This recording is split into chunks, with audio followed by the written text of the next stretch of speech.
Hi అండి. Hello Kurnool.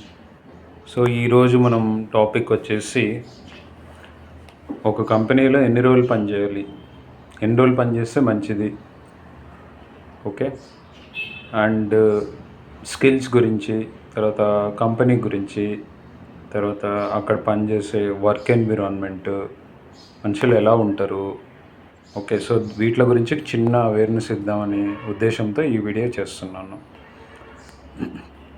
Okay. So coming to how many years we have to stay, right.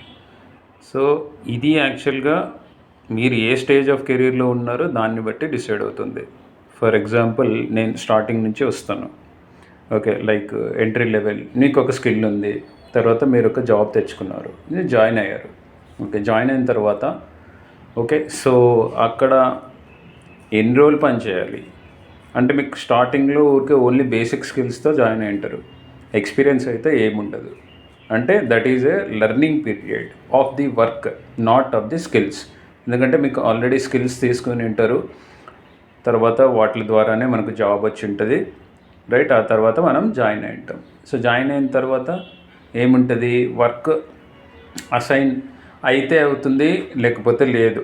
ఎందుకు ఈ మాట చెప్తున్నానంటే మీరు ఏ కంపెనీ జాయిన్ అవుతారో దాన్ని బట్టి ఉంటారు. ఎందుకంటే జనరల్లీ అందరూ ఎంఎన్సీ కంపెనీ జాయిన్ అవ్వాలి, బిగ్ ప్యాకేజెస్ రావాలి, ఇట్లాంటివన్నీ అనుకుంటుంటారు. So that is dark side of the story, నేను తర్వాత చెప్తాను, ఓకే. ఇది కంపెనీని ఉద్దేశించి మాట్లాడడం కాదు. ప్రతి ఒక్క కంపెనీలో పాజిటివ్స్ నెగిటివ్స్ రెండు ఉంటాయి. మనం చూజ్ చేసుకునేది ఎట్లా అనేది, మనం ఏం డెసిషన్ తీసుకుంటామో దాన్ని బట్టి ఉంటుంది. సో వాటి గురించి నేను మళ్ళీ సపరేట్ వీడియో చేస్తాను కంపెనీస్కి సంబంధించి, ఓకే. సో ఇప్పుడు వచ్చేసి ఎన్ని ఇయర్స్ వర్క్ చేయాలనే దాని గురించి మనం మాట్లాడుకుందాం, ఓకే. సో ఫస్ట్ మనకు స్కిల్స్ వచ్చింది, సో లక్కీగా మనకు ప్రాజెక్ట్ అసైన్ అయ్యింది, ఓకే. సో ఆ అసైన్ అయింది నీకు ఇష్టమైన స్కిల్, తర్వాత నువ్వు నేర్చుకున్న స్కిల్ కావచ్చు కాకపోవచ్చు, especially in the service companies, okay. Like TCS, తర్వాత విప్రో, అసెన్షియర్, కాగ్నిజెంట్, ఇట్లాంటి కంపెనీస్లో. సో అట్లా ఉన్నప్పుడు మీకు అంటే మీరు నేర్చుకున్న స్కిల్ దాంట్లోనే మనకు వర్క్ అసైన్ అయిందంటే you are very lucky, fine. So సరే ఇట్లే అనుకుందాం, ఒక పాజిటివ్ కేస్, పాజిటివ్ సినారియో తీసుకుందాం, అయ్యిందని అనుకుందాం. అనుకున్న తర్వాత మనకు ఇంకా వర్క్ అసైన్ చేస్తారు, తర్వాత బాస్ ఉంటారు, బాస్ వర్క్ అసైన్ చేస్తారు, చిన్న చిన్న టాస్క్లు ఇస్తారు. ఎందుకంటే స్టార్టింగ్ ఫేజ్లో ఉన్నారు కాబట్టి మీ కెరీర్ ఏం టాస్క్ ఇవ్వాలి, ఎంత టాస్క్ ఇవ్వాలి, ఎంత టైంలో కంప్లీట్ చేయాలి, ఇవన్నీ వాళ్ళు బాస్ చూసుకుంటారు. బాస్ అంటే like technical leader, team leader, ఇట్లాంటి వాళ్ళు మీ సీనియర్స్ బేసికలీ, ఓకే. ఇంకోటి ఏమంటే గుర్తుపెట్టుకోండి, ఎప్పుడైనా కానీ you should follow your boss, not your company always, okay. ఎందుకు నేను చెప్తున్నాను అంటే కంపెనీస్ ఎప్పుడైనా పెట్టచ్చు, ఎప్పుడైనా తీయచ్చు, ఓకే. సో అక్కడ మీకు స్కిల్స్ నేర్చుకోరు, ఓకే. మీరు ఎంఎన్సీ ప్యాకేజ్ మీద, తర్వాత వాటి మీద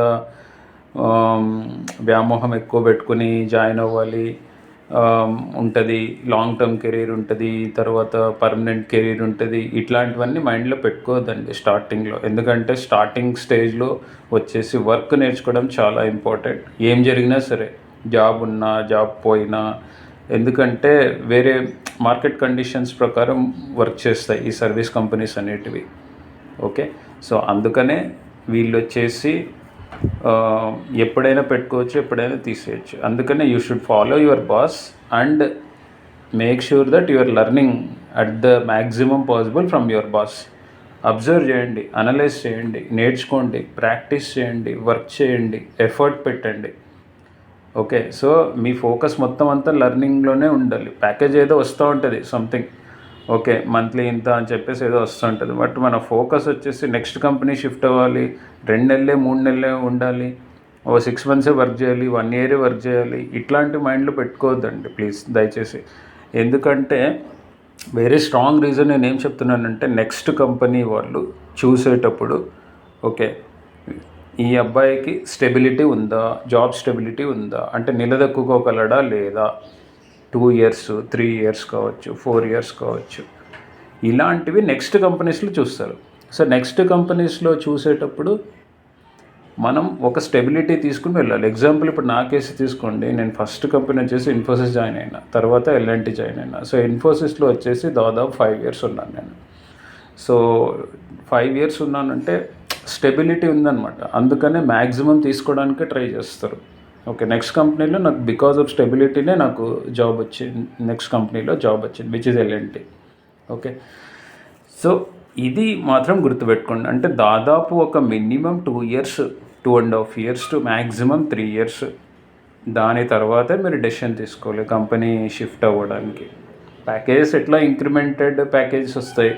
ఇక్కడ ఫస్ట్ పాయింట్ లెర్నింగ్, తర్వాత వర్క్ ఎక్స్పీరియన్స్, తర్వాత following the boss and also learning from the boss or some team members or peers. Okay, మనం జాయిన్ అవ్వకముందే ఆల్రెడీ కొంతమంది ఉంటారు మనం జాయిన్ అయ్యే పాటికి. ఓకే, సో అక్కడ మాత్రం మనం టీం నుంచి నేర్చుకోవాలి, తర్వాత మీటింగ్స్ నుంచి నేర్చుకోవాలి, డైలీ స్టేటస్ మీటింగ్ ఉంటుంది దాని నుంచి నేర్చుకోవాలి, బాస్ నుంచి నేర్చుకోవాలి, మన సెల్ఫ్ ఎక్స్పెరిమెంట్ చేసేటివి ఉంటే, ఎక్స్ప్లోరింగ్ చేసేటివి ఉంటే దాని నుంచి నేర్చుకోవాలి. ఇట్లా రకరకాల వేరియేషన్స్ చూస్తాం అనమాట మనం వర్క్ చేసేటప్పుడు, ఎవ్రీడే వర్క్ లైఫ్లో. సో ఇది నేను కంప్లీట్గా చెప్పాలనుకుంటున్న view, 360 degrees view. So this is the main thing. Okay, so మిగతావన్నీ మళ్ళీ నేను అప్కమింగ్ వీడియోస్లో మళ్ళీ డిస్కస్ చేస్తాను. Okay, thank you. సో మీకు ఈ వీడియో నచ్చినట్టయితే you can share and subscribe. And మీకు ఇంకా ఏమన్నా ఇన్ఫర్మేషన్ కావాలి అంటే సాఫ్ట్వేర్ ఇండస్ట్రీ గురించి, okay, you can comment and you can ask for further videos. Thank you. Bye.